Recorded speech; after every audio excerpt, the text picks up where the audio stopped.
많은 성경학자들이 아직도 토론하고 또 여러 가지 다양한 의견을 내는 주제가 뭐냐면 구원의 순서입니다. 우리는 어떠한 순서를 통해서 구원을 받는가? 뭐 다양한 의견들이 있을 수 있지만 분명한 것은요, 우리가 믿음과 회개, 즉 예수님을 믿고 우리의 죄를 회개하기 이전에 우리는 이미 하나님께로부터 태어난 자들이라는 것을 성경은 강조를 합니다. 사도 요한이 요한일서 5장 1절에서 이렇게 말씀을 합니다. 여러분들 귀담아 들으시길 바라는데요, 5장 1절에 이렇게 사도 요한이 기록을 합니다. 예수가 그리스도이심을 믿는 사람은 다 하나님에게서 태어났습니다. 예수가 그리스도이심을 믿은 사람은 이미 하나님께로부터 태어난 자들이다, 이렇게 사도 요한이 강조를 합니다. 즉 하나님께로부터 태어난 자가 예수를 믿게 되고 자기의 죄를 회개하게 되고 하나님이 선물로 허락하시는 구원과 영생을 누리게 된다는 것이죠. 신앙 고백보다 자기의 죄를 참회하는 것보다 먼저 일어났던 사건이, 즉 거듭남, 중생, 다시 태어남, 성령으로 태어나고 하나님께서 낳아주시는 그 거듭남의 역사가 있었다는 것을 우리는 성경을 통해서 깨닫게 됩니다. 즉 거듭난 자가, 하나님께로부터 태어난 자가 예수님을 믿게 된다는 것이죠. 그래서 우리가 예수님을 믿었다는 것은, 그것은 우리에게 무엇을 가리키고 있냐면 우리는 이미 하나님께로부터 태어난 자들이라는 것을 가리키고 있다는 것이죠. 성경은 하나님이 선물로 허락하신 구원을 받아 누리기 위해서 믿음으로, 그 믿음을 통해서 구원을 받는다, 이렇게 성경이 말씀합니다. 또한 다른 곳에서는 하나님이 허락하신 구원을 회개를 통해서 구원을 받는다고 또 그렇게 말합니다. 또 사도행전 같은 데서는요, 이 회개와 믿음을 같이 언급을 하면서 회개와 믿음을 통해서 우리는 구원을 받는다, 이렇게 성경은 또 말씀합니다. 구원이 우리에게 주어지는 통로, 구원은 어떠한 채널을 통해서 우리에게 주어지는가? 구원은 선물로 주어지는 것에 분명하지만 구원이 주어지는 통로가 있다는 것이죠. 그 통로가 다름 아닌 믿음과 회개라고 성경은 말씀을 합니다. 예수님께서 십자가 사건을 바라보면서 인류의 구원을 위해서, 예수님께서 이 땅에 오신 목적을 이루고 성취하시기 위해서 마지막으로 예루살렘을 방문하게 됩니다. 그 예루살렘을 방문할 때 여리고 성을 지나가게 되고, 여리고 성을 지나가면서 두 사람을 만나게 됩니다. 한 사람은 눈먼 사람, 장님인 것이고요, 또 한 사람은 세관장 삭개오입니다. 자, 오늘 누가복음서 18장에서 예수님과 눈먼 사람과의 만남이 기록이 되어 있습니다. 역사적인 사건이고요, 우리에게 큰 교훈과 영적 진리를 전해주는 귀한 사건입니다. 예수님과 그의 일행이 여리고 성에 가까이 갔을 때 그 여리고 성 앞에서 구걸을 하고 있던 눈먼 사람이 등장하게 됩니다. 이 눈먼 사람, 우리가 본문을 읽었지만 역설적이긴 하지만요, 눈이 먼 이 사람이 눈을 뜨고 있는 사람보다 더 잘 보고 있는 사실들이 있습니다. 굉장히 역설적이죠. 눈이 멀었기 때문에 오히려 더 잘 보고 있다는 것입니다. 첫째로 이 눈먼 사람이 잘 보고 있었던 것이 무엇일까? 잘 볼 수 있었던 일들이 과연 무엇일까? 그 첫째는 자기의 필요를 너무나 잘 알고 있었다는 것입니다. 예수님이 내가 너에게 무엇을 해줄까 했을 때 이 눈먼 사람은 자기의 눈을 뜨게 해달라, 자기의 필요를 아는 것이죠. 이 당시에는 지금처럼 무슨 사회 보장제도, 어떤 그러한 구제제도가 있는 것이 아니어서 눈이 멀었다 하는 것은 사실은 생계를 유지하기가 어려운 것입니다. 자립할 수 있는 어떤 그런 조건이 되지 않는 것이죠. 굉장히 절박한 상황인 것이죠. 그래서 눈을 뜨게 해달라, 이렇게 얘기를 합니다. 그런데 38절과 39절에 보니까 이 눈먼 사람이 예수님께 구한 것이 단순히 눈을 뜨게 해달라는 것이 아니라 좀 더 일반적이고 보편적으로 얘기를 합니다. 나를 불쌍히 여겨 주십시오. 나에게 자비와 긍휼을 베풀어 주십시오, 이렇게 얘기를 합니다. 특별히 구약 성경에서 다윗 같은 경우는요, 하나님께 자비와 긍휼을 구할 때는 무엇과 관련돼서 자비와 긍휼을 구하냐면 자기의 죄 문제와 관련했을 때 자비와 긍휼을 구합니다. 하나님의 자비와 긍휼이 가장 필요한 곳이 어딜까? 그것은 바로 우리의 죄 문제인 것이죠. 하나님이 그의 공의로움과 정의로움으로 공평정당하게 우리의 죄를 다룬다면 저와 여러분들은 징계를 받을 수밖에 없는 것이고 죽을 수밖에 없는 것이죠. 그렇기 때문에 우리는 성경에서 수많은 사람들이 하나님께 자비와 긍휼을 구할 때는 그것이 죄와 관련되어 있다는 것을 깨닫게 됩니다. 이 눈먼 사람이 예수님께 눈만 떠달라는 것이 아니라 자비를 구합니다. 긍휼을 구하게 되는 것이죠. 이 눈먼 사람의 이 요청 안에는 암시되어 있고 간접적이긴 하지만 바로 이 죄사함과 이 구원에 대한 요청이 담겨 있다는 것을 우리가 깨닫게 됩니다. 자, 이 눈먼 사람은요, 이와 같이 자기의 필요를 압니다. 물리적인 필요, 눈이 띄어져야 된다는 필요도 알고 자기의 죄와 구원의 필요성도 알고 있습니다. 그러나 오늘 본문 바로 앞 문맥에 나와 있는 우리에게 너무나 잘 알려진 젊고 돈 많은 지도자, 관리가 등장을 하죠. 그가 예수님께 쪼르르 달려와서 어떻게 하면, 무엇을 하면 내가 영생을 얻을 수 있겠습니까?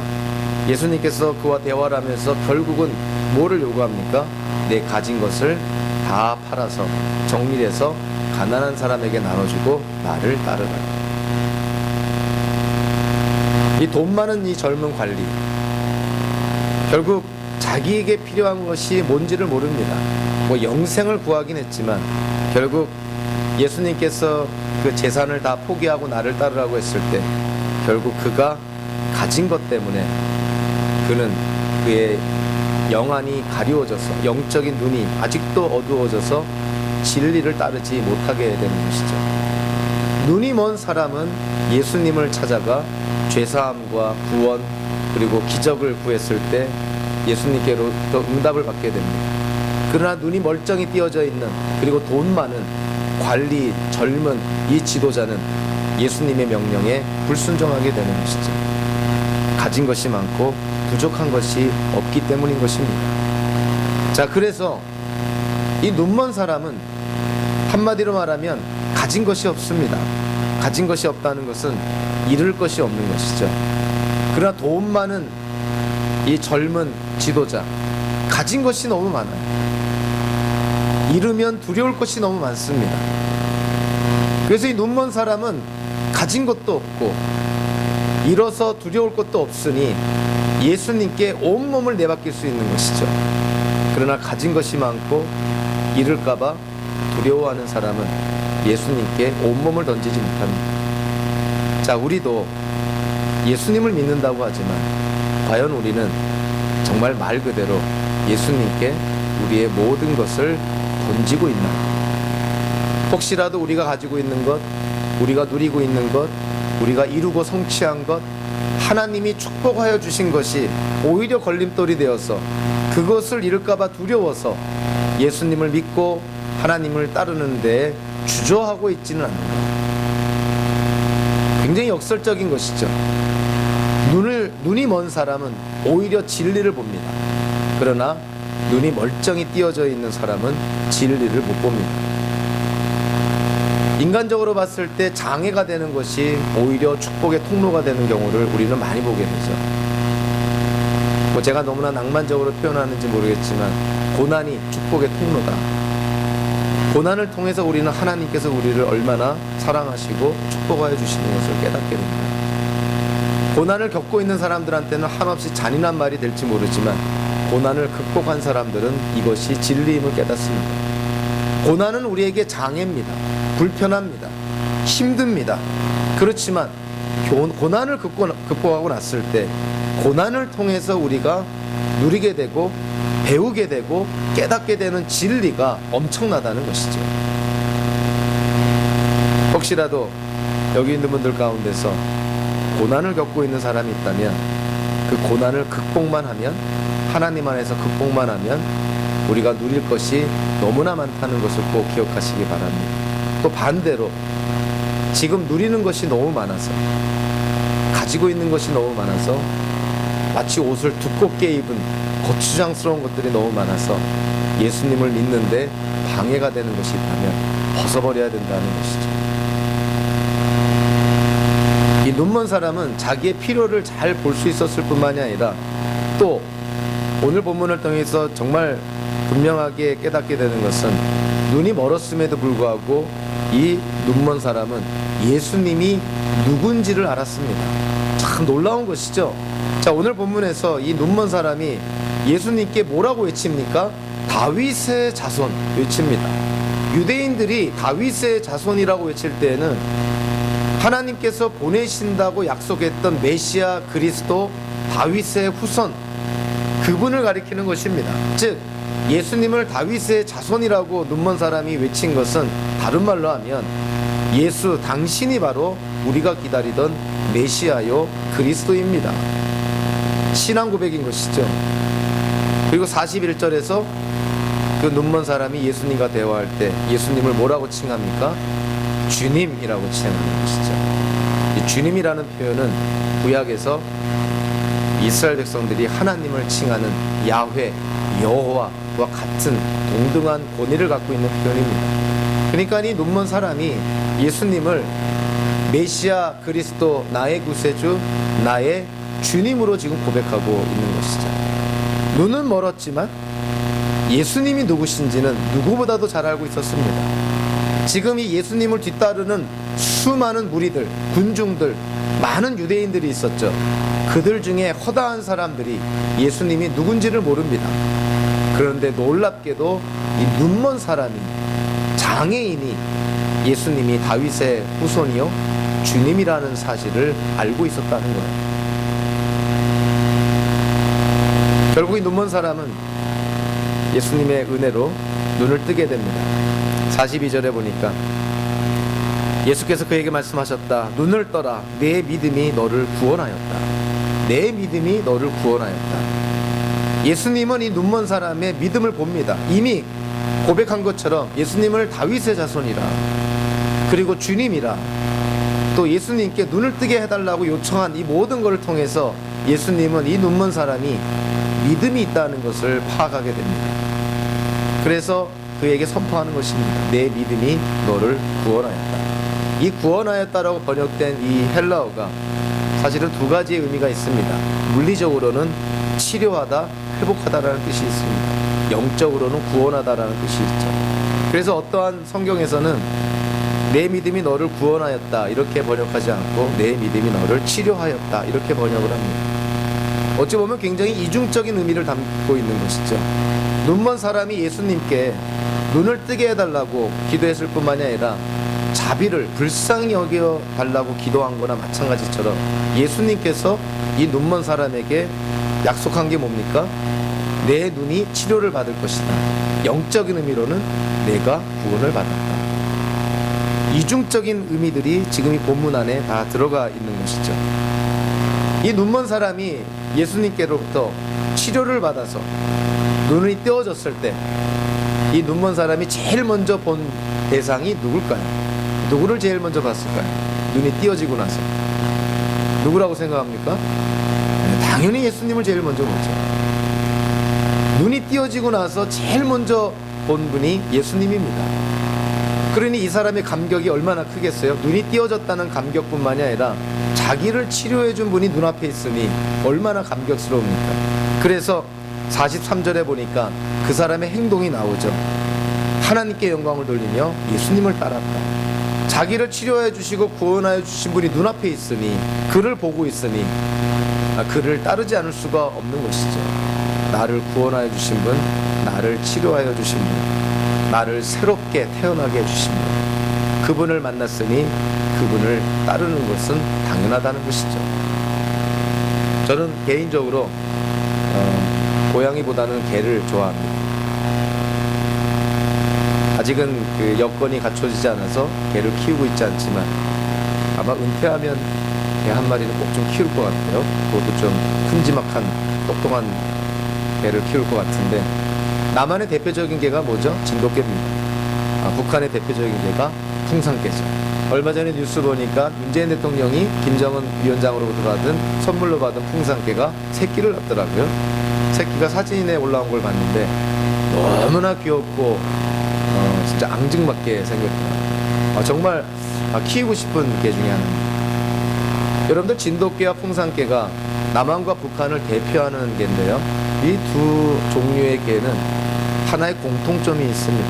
물론 싸나운 개고 무서운 개이긴 하지만 하나의 공통점, 자, 그게 뭐냐면 진돗개나 풍산개가요, 새끼였을 때, 어렸을 때 이제 눈을 뜨고 뭔가를 인식할 수 있는 그러한 때가 됐을 때 자기 눈에 주인이라고 인식된 어떠한 사람을 받아들이면 평생 그 주인을 잊지 않는다. 그러니까 한 번 주인이 영원한 주인이라는 것이죠. 그래서 풍산개와 진돗개는 한 번 주인이라고 인식된 사람 외에는 어떠한 사람도 어떠한 대상도 주인으로 받아들이지 않는다.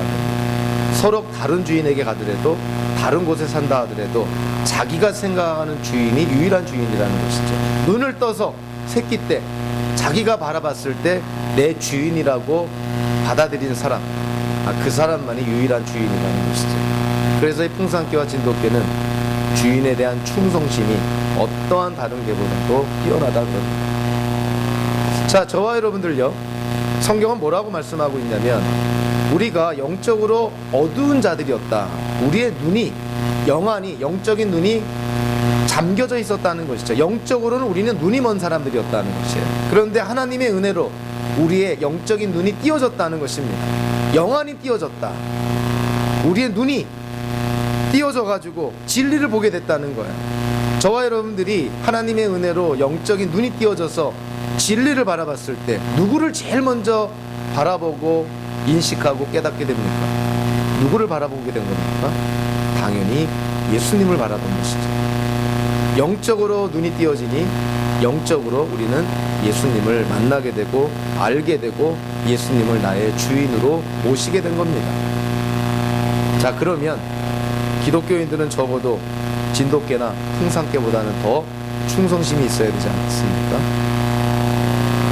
하나의 동물들인 개들도 자기가 주인으로 인식하면 평생을 간직하고 주인으로 인정한다는데, 우리 기독교인들이 영안이 띄어져서 진리 되시는 예수님을 만나게 됐을 때, 그리고 예수님을 나의 주님이라고 고백을 했다면 그 예수님을 우리가 평생 잊지 않고 그분만을 섬기며 따라가야 되지 않겠냐 하는 것입니다.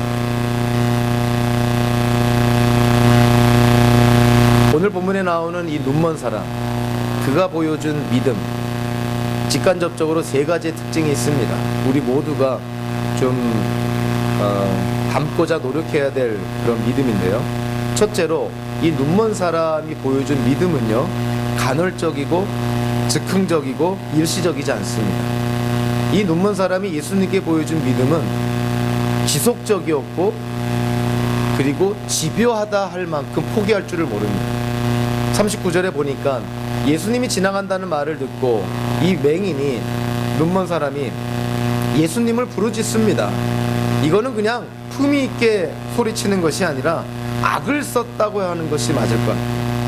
고래고래 고함을 치르면서 악을 쓰는 것이죠.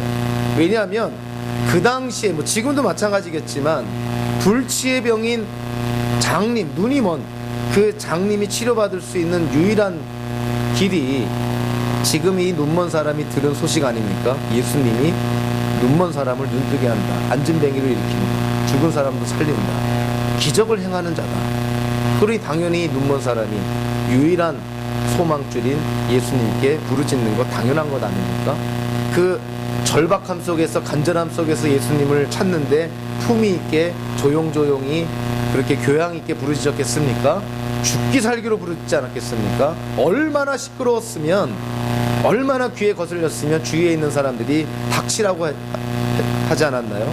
당신 닥쳐라, 당신 때문에 시끄러워서 예수님이 무슨 일 하겠냐. 그래도 39절에 보니까 그는 더욱더 크게 외쳤다. 믿음이라는 것이 이런 것이죠. 집요한 데가 있어야 됩니다. 우리의 믿음의 대상 되시는 예수님은 절대 변하지 않으시죠. 산과 같은 분이시죠. 불변하시는 분입니다. 그러니 우리가 끝까지 지속적으로 정말 하나님께로부터 응답받을 때까지 믿음으로 외쳐야 되는 것이죠. 이 눈먼 사람이 그랬다는 거예요. 집요하게 외칩니다. 고래고래 소리를 지르면서 악을 쓰면서 예수님을 부릅니다. 이 눈먼 사람의 믿음이 이와 같이 지속적이고 집요했을 뿐만이 아니라 41절을 통해서 이 눈먼 사람의 믿음은 그냥 제3자처럼 다른 사람처럼 그렇게 얘기한 것이 아닙니다. 예수님과의 관계 속에서 개인적인 그런 신앙 고백을 하게 되는 것이죠. 41절에서 예수님과의 눈먼 사람이 대화를 합니다. 내가 내게 무엇을 해주기를 원하느냐? 눈먼 사람이 얘기하는 것이죠. 볼 수 있게 해주십시오. 이거는 예수님과의 대화, 즉 예수님과의 개인적인 관계 속에서 그 사람의 믿음이 고백이 되어지는 것이죠. 저와 여러분들이 예수님과의 관계를 맺고 있는데 그 관계라는 것은 개인적인 관계입니다. 어떤 우리의 가족 전체와 관련된 관계가 아니라, 우리 민족과 관련된 관계가 아니라, 우리 공동체와 관련된 관계가 아니라 나와 예수님과의 1대1의 관계인 것이죠. 그 1대1 개인적인 관계를 통해서 우리는 구원을 받게 되는 것입니다. 이 눈먼 사람이 예수님께 그렇게 개인적으로 나가게 되는 것이죠. 그리고 지속적이고 개인적인 이 눈먼 사람의 믿음, 그 결과가 또 뭐라고 성경은 말씀하고 있냐면 열매가 있고 결과가 있고 생산적이라는 것을 우리에게 얘기해 줍니다. 43절에 결과가 어떻게 되나요? 예수님의 그런 선하신 응답 속에서 눈먼 사람이 눈을 뜨게 됩니다. 자, 그의 모습을 볼까요? 하나님께 영광을 돌립니다. 고백을 하는 것이죠. 이와 같은 기적이 일어난 것이 하나님의 역사라는 것이죠. 그러면서 어떻게 합니까? 예수를 따라갔다. 따르다 하는 것은 그냥 졸졸졸 뒤를 따라가는 것을 의미하는 것이 아니라 예수님의 제자가 됐다는 것입니다. 하나님께 영광을 돌리며 한순간 삶이 변하여서 이제 예수님의 제자가 됩니다. 그 모습을 보고 43절 마지막에 어떻게 마무리가 됩니까? 사람들이 하나님을 찬양했다. 하나의 성도의 삶의 모델을 우리에게 보여줍니다. 예수님께서 산상수훈에서 이렇게 말씀하시죠.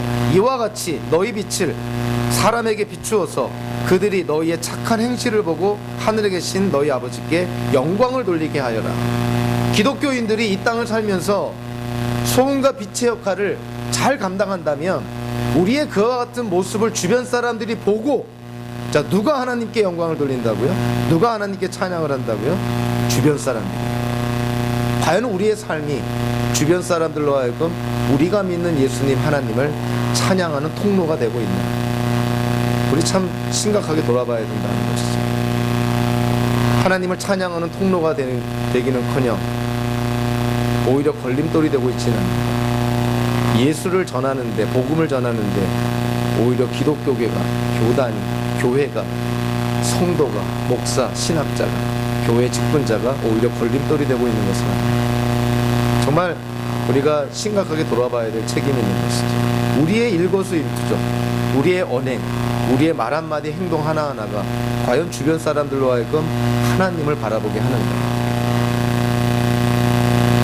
눈먼 사람의 모습은 우리에게 그것을 보여줍니다. 예수님께로부터 치료받고 구원받고요, 하나님께 영광을 돌리고 예수님의 제자가 됨으로 말미암아 주변에 있는 사람들이 하나님을 찬양하게 했다는 것입니다.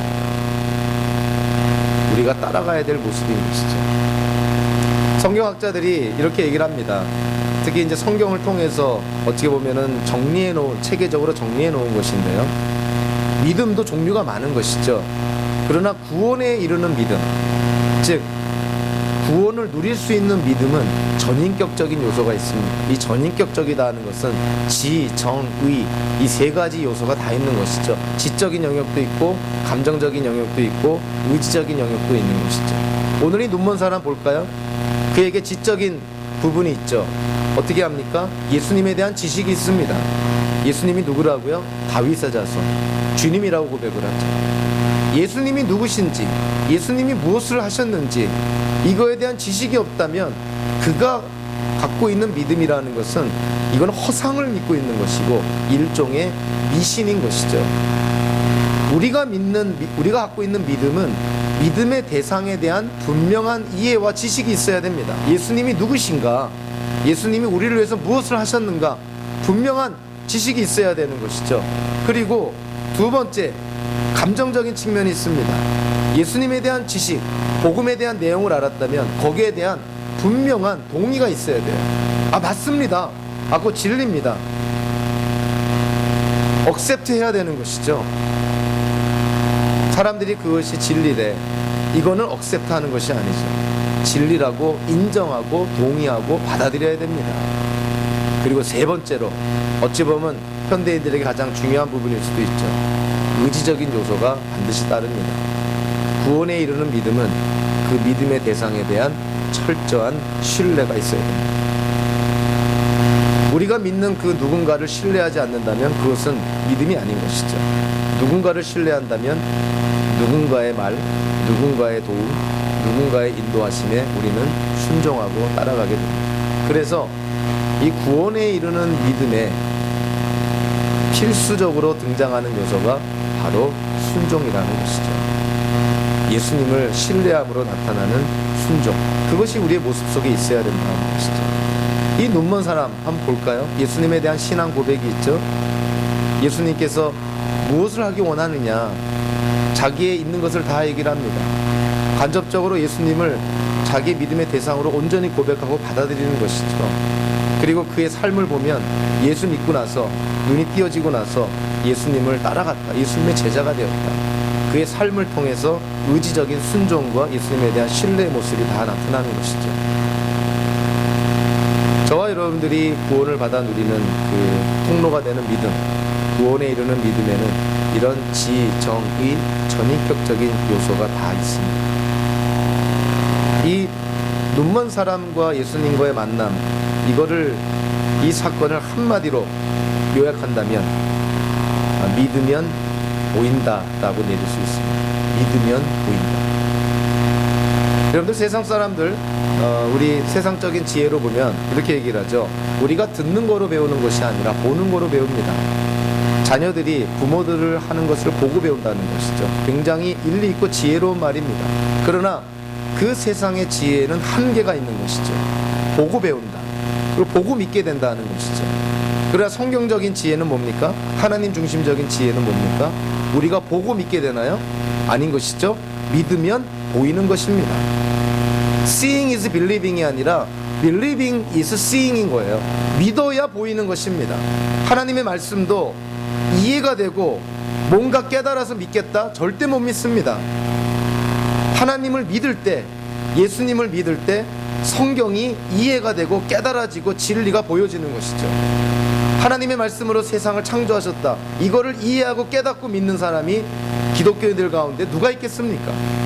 창조주 하나님을 믿을 때, 그 창조주가 곧 예수 그리스도이심을 믿을 때 성경은 깨달아지는 것이에요. 믿어야 보이는 것입니다. 나 보면 믿겠습니다.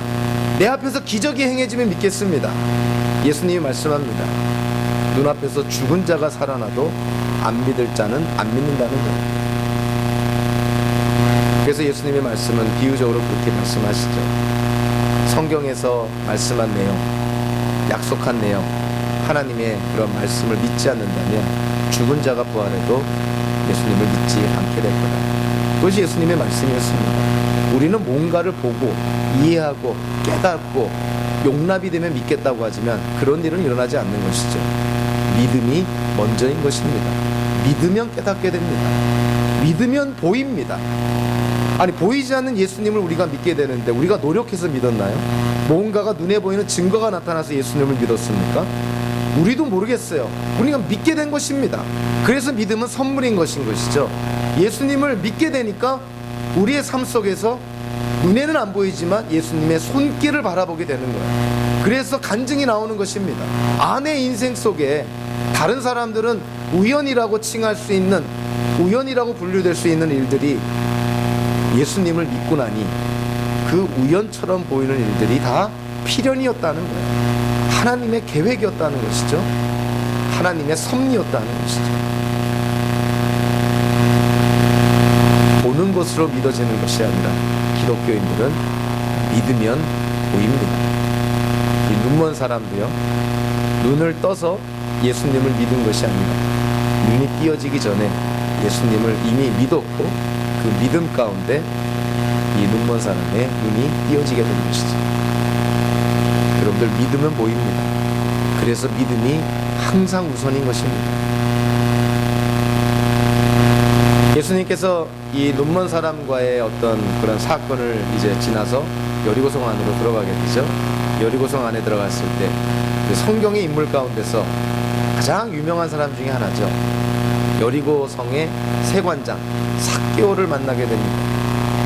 그 당시 로마 시대에 로마 정부가 세금을 걷었을 때 세금을 걷는 장소가 세 군데 있었는데 일종의 센터였죠. 그 세 군데 장소 중에 하나가 여리고성이었습니다. 그러니까 여리고성에 얼마나 많은 세관들이 있었고 얼마나 많이 그 도시가 흥청망청했을까요? 거기에 세관장 우두머리라고 한다면 너무 상상만 해도 얼마나 큰 부자였을까요? 그러나 그가 아무리 부자고 아무리 로마 정부의 관리를 하더라도 그는 로마를 위해서 일하는 사람이니 유대인들에게는 매국노 취급을 받았고요. 그리고 자기의 어떤 개인적인 그런 폭리를 취하기 위해서 로마 정부에서 규정한 세금보다 더 많은 세금을 자기 동족 유대인들에게 부과해서 남은 차액을 자기 것으로 착취하는 어떤 그러한 도둑질을 하게 된 것이죠. 그러니까 세관장이 부자가 된 것은 정당한 방법으로 부자가 된 것이 아니라 자기 동족 이웃들의 피를 빨아먹은 거머리 같은 행동이었던 것이죠. 그래서 유대인들로부터 매국노 취급을 받게 되는 것이고, 이 세리들은요, 법정에서 이들의 증언은 증언으로 채택이 되질 않습니다. 채택이 될 수 없는, 믿을 수 없는 사람들이라는 것이죠. 그 정도의 대접을 받는, 어찌 보면 유대 사회에서 가장 밑바닥층에 있는 사람들. 그래서 예수님이 세리와 죄인들의 친구다. 여기서 세리는 지금 방금 언급한 그런 매국노 같은 사람들이고, 죄인이라고 칭한 사람들은 대개 성경에서 누구를 칭하냐면 이 몸을 파는 여자들을 칭합니다. 그러니까 유대 사회에서 가장 밑바닥에 있는 사람들이에요. 세리와 죄인.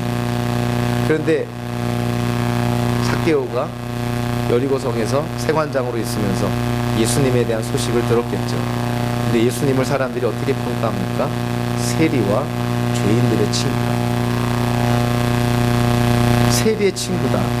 유대 사회에서 정말 일종의 불가촉 계층처럼 유대인들로부터 사람 대접받지 못하고 매국노로 손가락질 당하는 그 세리들의 친구가 예수님이라는 거예요. 자, 그러니 삭개오의 입장에서 그의 인생 속에 뭔가 채울 수 없는 그 허전함, 하나님만이 채울 수 있는 그 공간이 비어있으니 허전함을 느끼는 것이죠. 그런 그가 아무리 돈을 많이 벌고 아무리 흥청망청 호화 부귀 영화를 누린다 하더라도 여전히 채울 수 없는 그 갈급함이 있는 것이죠. 그런 그에게 그가 살고 있는 여리고성을 예수님이 지나간다는 소식이 들립니다. 자, 그러니 삭개오, 남한테 말은 못하지만 행동으로 보여주는 것이죠. 삭개오가 어떻게 합니까? 사람들보다 먼저 예수님이 지나가실 곳에 갑니다. 가서 봤더니 이미 사람들이 많이 있어요. 그러니까 삭개오가 키가 작아서 사람들 틈에 볼 수도 없고, 아마 유대인들이 이 삭개오 같은 사람이 옆에 있는 것을 원하지도 않았을 것 같아요. 그러니까 삭개오가 어떻게 합니까? 할 수 없이 뽕나무에 기어 올라가서 나무에 걸터 앉아서 예수님을 기다리고 있습니다. 우리는 이러한 삭개오의 행동을 통해서 우리는 뭔가 간접적으로 좀 깨닫게 되죠. 아, 삭개오는 이미 예수님에 대한 어떤 믿음, 신뢰, 그러한 것들이 간접적으로 비춰집니다. 어찌 보면 삭개오는요, 요즘 말로 하면 구도자와 같아요. 시커라고 표현하죠. 하나님을 찾는 사람, 자기를 구원할 자를 찾는 사람. 비록 그가 찾는 대상이 성경에서 계시던 하나님, 예수님이 아니라 하더라도 어찌됐든 찾아다니는 사람, 뭔가 영적인 진리를 찾아다니는 사람, 이 삭개오가 그런 지금 상황 속에 있다고 볼 수 있습니다. 뭔가 지금 갈급함 속에 찾아가고 있는 것이죠. 자, 5절 7절을 보니까 마침내 예수님과 삭개오 간의 역사적인 만남이 있습니다. 예수님이 지나가시다가 나무에 걸터 앉은 삭개오를 만나게 되죠. 그리고 삭개오를 바라보면서 예수님이 말합니다. 삭개오야, 어서 내려오너라. 오늘은 내가 내 집에서 묵어야 하겠다. 우리는 성경을 있는 그대로 바라보면 좀 질문하지 않을 수가 없습니다. 자, 우리가 생각할 때는 삭개오가 그렇게 먼저 이니시에트해서 달려가서 나무에 앉았으면 삭개오가 먼저 예수님께 찾아가서 자기 이름을 밝히고 자기가 누구인지를 밝히고 왜 지금 예수님을 기다리는지 얘기할 것 같은데, 성경은 거꾸로 얘기하죠. 누가 이니시에트합니까? 삭개오와 예수님과의 만남에 누가 처음에 발걸음을 옮기나요? 예수님이 옮깁니다. 예수님이 삭개오를 바라보면서 삭개오야, 여러분 놀랍지 않나요? 삭개오의 이름을 이미 알고 있습니다. 그리고 내려오너라. 그러면서 예수님이 부탁을 한 게 아닙니다. 물어본 게 아니죠. 명령을 합니다. 내가 오늘 너의 집에 머물러야겠다. 이거는 명령어예요. 그러니까 예수님께서 삭개오를 이미 아시고 그의 집에서 오늘 내가 머물러야겠다고 말씀한 걸 통해서 이미 예수님은 예정하신 일입니다. 어찌 보면 하나님의 계획 속에 지금 삭개오와 예수님이 지금 만나고 있는 것이죠. 예수님은 삭개오의 이름도 이미 알고 있습니다. 그가 필요한 것이 뭔지도 알고 있죠. 그리고 그 당시 유대 사회에서 근접조차 하지 않는, 식탁 교류조차 하지 않는 그 세리 세관장 집에 예수님이 내가 오늘 너희 집에 들어가야겠다. 이거는 하나님이 작정하신 일이라는 거예요. 결국 결과론적으로 보면 하나님이 삭개오를 구원하신 것이죠. 삭개오가 예수님께 나와서 구원을 요청한 것이 아니라 하나님이 삭개오를 택하셔서 구원하여 주신 것입니다. 그 과정 속에 예수님이 삭개오를 만난 것이죠. 그래서 구원의 시작이 어디로부터 시작이 됩니까? 하나님께로부터 시작이 되는 것입니다. 하나님은 삭개오가 예수님께 자기의 이름을 얘기하기도 전에 하나님은 이미 삭개오의 이름을 아시고 그의 필요를 아시고 그에게 구원을 허락하십니다. 저와 여러분들도 우리의 인생 속에 예수님을 믿고 구원의 확신을 갖게 됐을 때 우리는 우리가 노력해서, 우리가 애써서, 우리가 뭔가 행한 것으로 예수님을 믿게 됐다, 이런 잘못된 생각에 빠질 때가 있습니다. 성경은 절대 그렇게 얘기하지 않습니다. 하나님이 먼저 우리를 부르셨고 하나님이 우리를 택하셨고 그리고 하나님의 때에 우리가 예수님을 믿게 된 것입니다. 그래서 믿음도 하나님의 선물인 것이죠. 예수님은 제자들에게 이렇게 말씀합니다. 너희가 나를 택한 것이 아니라 내가 너희를 택하여 세웠노니. 제자들아, 너희가 나를 택한 것이 아니다. 내가 너희를 택했다. 지금 우리에게도 마찬가지로 말씀하는 것이죠. 에나바 한인 장로교회 교우, 성도, 예수님이 말씀합니다. 너희가 나를 택한 것이 아니다. 내가 너희를 택했다. 여러분들 그 사실을 우리 인간적으로 바라보면 불쾌할지 모르지만 절대 진리로 받아들여야 됩니다. 선택의 주체는 하나님께 있는 것이죠. 우리가 하나님을 선택한 것이 아니라는 것이죠. 성경 어디에서든 간에 사람이 하나님을 선택한 경우는 한 군데도 나오지 않습니다. 선택은 철저하게 하나님께로부터 시작이 됩니다. 우리가 어떻게 예수님을 믿게 됐습니까? 어떻게 기독교인이 됐나요? 어떻게 에나바 한인 장로교회 교인이 됐나요? 하나님의 선택이라는 것이죠. 교회라는 말 자체가, 에클레시아라는 말 자체가 부르심을 받은 사람들의 모임이라는 뜻입니다. 즉 하나님께로부터 부르심을 받은 사람들이 모인 곳이 교회라는 것이죠. 저와 여러분들이 과정은 다르지만, 시간은 다르지만, 환경은 다르지만 우리가 이 교회에 모입니다. 겉으로 보면 우리가 교회를 결정한 것 같죠? 우리가 이 교회를 선택한 것 같죠? 성경은 그렇게 말하고 있지 않습니다.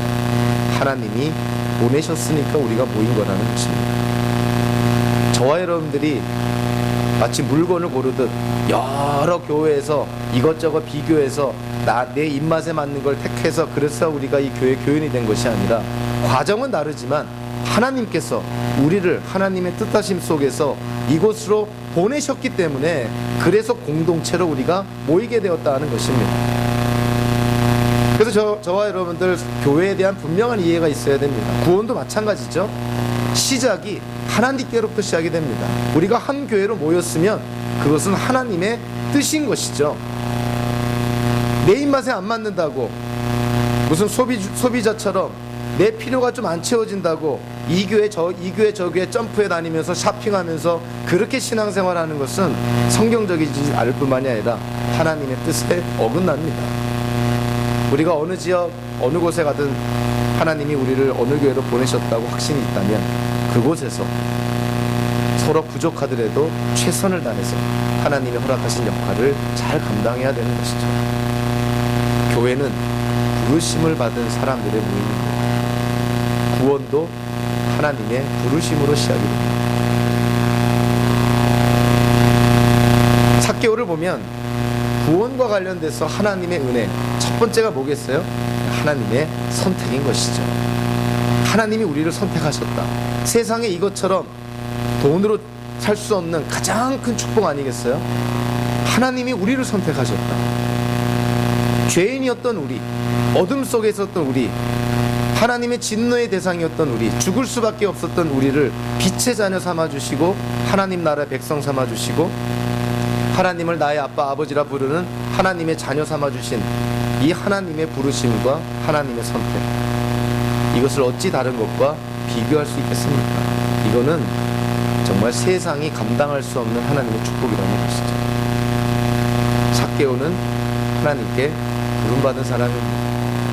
예수님이 지나간다고 해서 그 사람들보다 먼저 앞서 나아가고 그 당시에 세관장이면 돈도 많았으니 얼마나 그 겉모습만 보더라도 부자티가 났을 텐데 그 많은 유대인들의 경멸의 눈초리를 다 극복하고 사람들보다 앞서 나아가서 길거리에서 예수님을 맞이하려고 했던 그 모습, 그게 쉬웠을 거라고 생각합니까? 그리고 나무 위에 올라가서 세관장이라고 한다면 아마 그 여리고성에서 가장 큰 부자였을 텐데 나무 위에 올라가서 예수님 지나가는 것을 보고자 했던 그 모습, 그것이 쉬웠을 거라고 생각합니까? 그 행동이 어디에서 나왔을까요? 스스로 노력해서 그랬을 거라고 생각합니까? 절대 그러지 않습니다. 하나님의 인도하심, 성령의 역사가 없으면 그런 행동은 나오지 않습니다. 그래서 저는 개인적으로 사람들마다 좀 생각이 다를 수 있지만 저는 확신하는 것이, 지금 예수님을 믿지 않는다 하더라도, 지금 복음이 뭔지를 모른다 하더라도, 어찌됐든 이유가 어찌됐든 간에 간절함과 갈급함으로 무엇인가를 영적인 진리를 찾고자 교회를 나온다. 삭개오와 같은 사람입니다. 하나님을 찾고 있는 것이에요. 영적인 진리를 찾고 있는 것입니다. 갈급한 것이죠. 그런 어떤 절박한 심정이 없다면 주일 아침 이 좋은 시간 교회에 나와서 일방적으로 선포되는 말씀을 귀담아 들을 사람이 누가 있겠어요? 이 자리에 있는 것이 우연입니까? 이유에 어떻든 하나님께 나온다는 것은 찾고자 하는 마음입니다. 구도자의 마음인 것이죠. 삭개오의 마음인 것이죠. 근데 그 삭개오를 마침내 예수님이 만나시게 됩니다. 예수님이 삭개오와 만나는 그 타이밍, 그거를 누가 정하겠어요? 하나님이 정하신 것이죠. 저와 여러분들의 인생 속에 예수님을 만난 적이 있다? 그거는 하나님의 타이밍입니다. 제가 계획해서, 제가 플랜을 짜서 하나님을 만난 것이 아니라 하나님의 계획 속에 우리가 예수님을 만나게 된 것이죠. 예수님은 하나님의 계획 속에서 마침내 여리고성을 지나가다가 삭개오를 만나게 되는 것이죠. 하나님의 선택, 하나님의 은혜인 것이죠. 자, 그러니 삭개오가 그 당시에는 얼마나 이해했는지 모르겠지만 예수님을 만나고 나서 예수님이 삭개오야 어서 내려오라, 내가 오늘 너희 집에 유하여야 한다. 자, 그 말을 듣고 삭개오의 행동이 어떻게 됩니까? 바로 내려옵니다. 쭈삣쭈삣 안 해요. 너무 기뻐서 바로 내려오죠. 그 행동이 어디서 나옵니까? 이미 삭개오의 마음에 있던 믿음의 행동인 것이죠. 예수님을 만나고 싶었는데 예수님이 자기의 이름을 알고 내려오라 그러니 주저하지 않고 내려옵니다. 모든 행동은 다 동기가 있는 것이고 과정이 있는 것이죠. 삭개오의 그 행동, 믿음으로 말미암았다고밖에는 이해가 안 되는 것이죠. 삭개오는 예수님의 그 말씀에 너무 감동해서 오늘 8절에 보니까 마침내 회개하고 회개에 따른 행동에 옮깁니다. 간접적으로 회개하죠. 내 소유의 절반을 가난한 사람들에게 나눠주겠습니다. 이것은 뭐냐면 죄도 두 종류가 있는데 하나님께서 하라고 하신 일을 하지 않으면 그것이 죄인 것이죠. 성경을 통해서 하나님의 뜻이 뭡니까? 가진 자는 부족한 자를 돕고 나눠주라는 것이죠. 그것이 하나님의 뜻입니다. 삭개오는 가진 게 많았지만 여태까지 그렇지 않았다는 거예요. 그것이 죄라는 것이죠. 그래서 삭개오가 결단하는 것입니다. 이제는 내 절반의 반을 가난한 사람에게 나눠주겠습니다.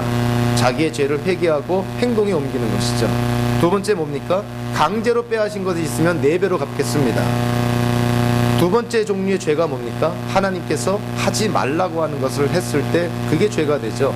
살인하지 말라. 살인하면 죄입니다. 거짓말하지 말라. 거짓말하면 죄인 것이죠. 폭력으로 가난한 자를 핍박하고 착취하지 말라.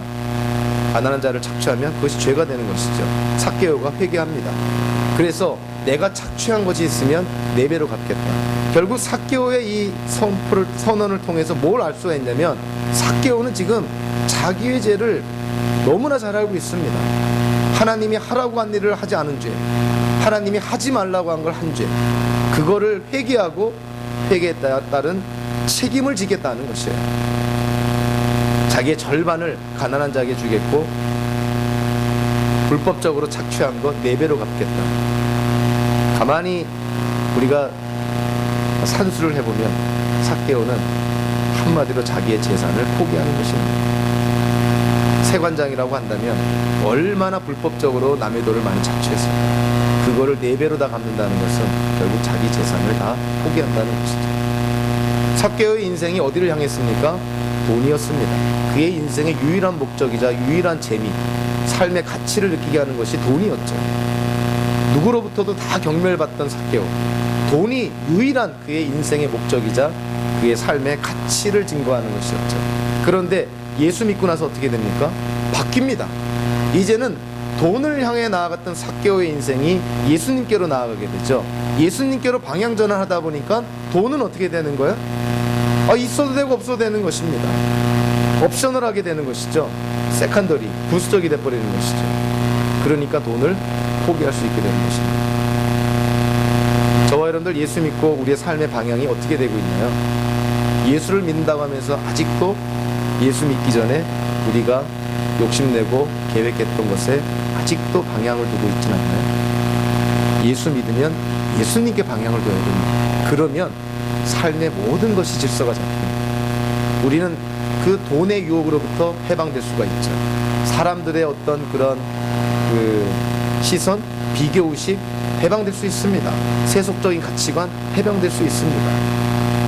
예수님께 시선을 맞추면 모든 것에서 우리는 자유로울 수가 있는 것이죠. 삭개오가 자유로웠던 것이죠. 예수 믿고 나니까, 예수를 만나고 나니까, 예수로부터 구원을 받으니까 마침내 자기가 갖고 있던 재물로부터 자유로워진 것입니다. 여러분들 돈이 많으면 돈으로부터 자유로울 것 같죠? 그렇습니까? 절대 안 그렇습니다. 가진 것이 많으면 가진 것 때문에 더 얽매이게 되는 것이에요. 부자가 행복합니까? 잃어버릴까봐 얼마나 전전긍긍합니까? 자식도 못 믿어요, 돈 때문에. 예수 믿으면 우리를 얽매이고 있는 것으로부터 우리가 자유로워진다는 거예요. 저와 여러분들 예수 믿고 얼마나 자유로워졌나요? 우리가 자유로움을 누리고 있는 것만큼 우리는 예수님을 믿고 있다는 것입니다. 놀랍게도 믿음만 전인격적인 요소가 있는 것이 아니라 회개도 전인격적인 요소가 있습니다. 진정한 회개란 무엇일까? 우리 삭개오의 예를 통해서 한번 볼까요? 진정한 회개도 지적인 부분과 감정적인 부분과 의지적인 부분이 있습니다. 첫째로 진정한 회개, 지적인 부분이 뭘까요? 이성적인 부분이 뭘까요? 자기의 죄를 알아야 됩니다. 자기의 죄가 뭔지도 모르면서 나 회개했다? 그게 어떻게 회개가 되겠어요? 삭개오는 자기의 죄를 철저하게 알고 있었죠. 그렇죠? 그뿐만이 아니라 삭개오는 자기의 죄를 철저하게 애통해야 합니다. 감정적인 것이죠. 오늘 본문에 삭개오가 눈물을 흘렸다, 가슴을 쳤다, 뭐 이런 얘기는 안 나오지만 전후 문맥을 통해서 삭개오는 예수님을 만나고 나서 자기의 죄를 깨닫습니다. 내 가진 것 절반 나눠주겠다. 착취한 것이 있으면 4배로 갚겠다. 그것이 거꾸로 말하면 자기가 죄를 지었다는 것이에요. 그거를 애통해하고 있는 것입니다. 당연히 회개의 3번째 의지적인 요소가 나오죠. 변화가 일어나게 되는 것이죠. 여러분들 회개만 하고 변화가 일어나지 않으면 그거는 성경적인 회개가 아니라 그거는 그냥 후회하는 것입니다. 아이고 내가 그러지 말았어야겠다. 후회는 가룟 유다처럼 아이고 예수님 내가 돈 받고 팔지 말았어야 돼. 후회만 합니다. 그러나 진정으로 회개하지 않았으니 가룟 유다는 못 매달아 죽은 것이고, 혹여라도 여기 있는 분들 가운데서 회개했다고 하지만 회개에 따른 변화가 없다면 그건 회개가 아니라 그냥 후회만 하는 것입니다. 삭개오는 회개한 것이죠. 회개 증거가 뭐로 나타났나요? 변화로. 인생의 방향이 달라졌으니 그의 인생의 중심이었던 돈으로부터 그는 자유로움을 누리게 된 것이죠.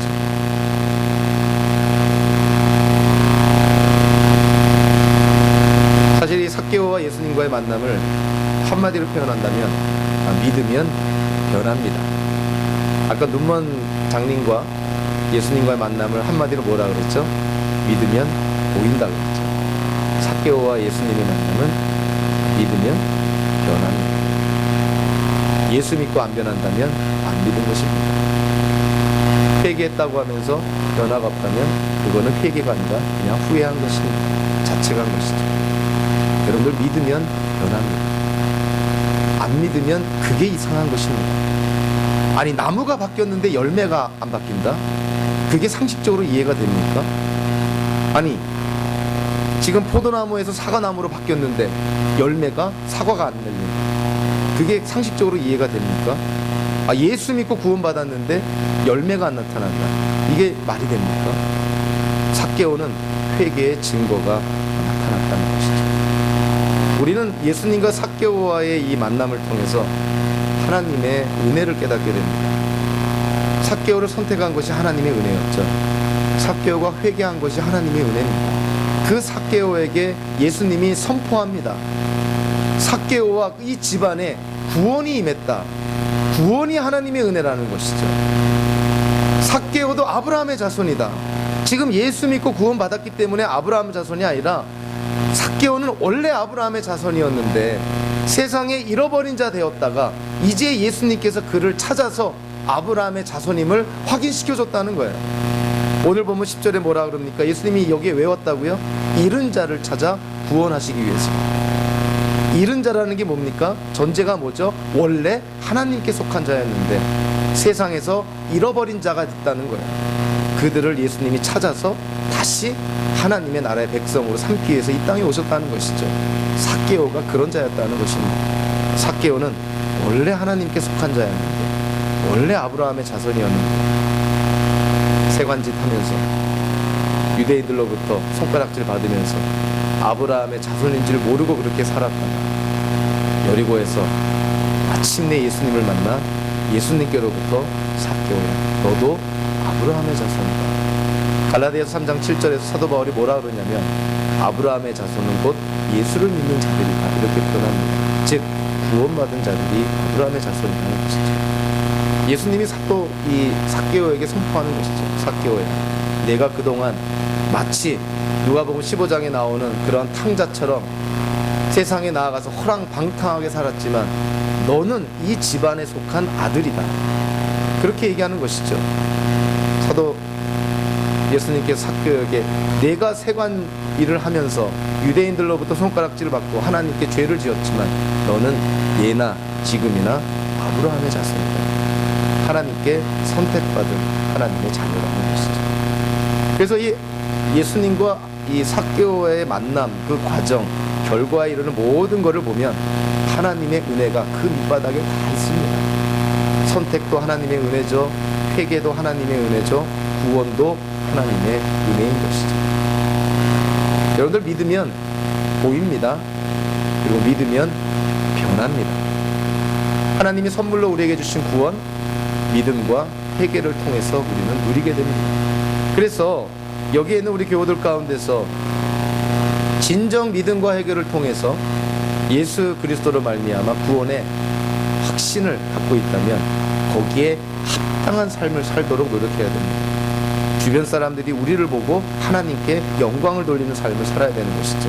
그러나 만약에 여기 있는 사람들 가운데서 삭개오처럼 하나님을 찾고자 하지만 아직도 뭔가 손에 잡힐 듯 하면서 안 잡히는 그 무엇 때문에 구도자의 마음으로 갖고 있다면 여러분들 조금 더 인내하시고 그리고 기력이 있다면 하나님께 구하십시오. 하나님, 저에게 은혜를 베풀어 주셔서 빨리 예수님 만나게 하고 복음을 통해서 구원을 받게 해달라. 그렇게 구하셔야 됩니다. 저와 여러분들 오늘의 말씀을 통해서 하나님이 선물로 주신 구원이 예수님을 믿음으로 그리고 우리의 죄를 회개함으로 우리가 온전히 받아들이게 됩니다. 그리고 그 증거가 우리의 삶 속에서 분명하게 드러나야 된다는 사실을 꼭 기억하면서 저와 여러분 남은 인생 정말 이 세상의 소금과 빛의 역할을 잘 감당하는 성도의 삶이 되시기를 주님의 이름으로 축원합니다. 기도하겠습니다. 고마우신 하나님, 눈먼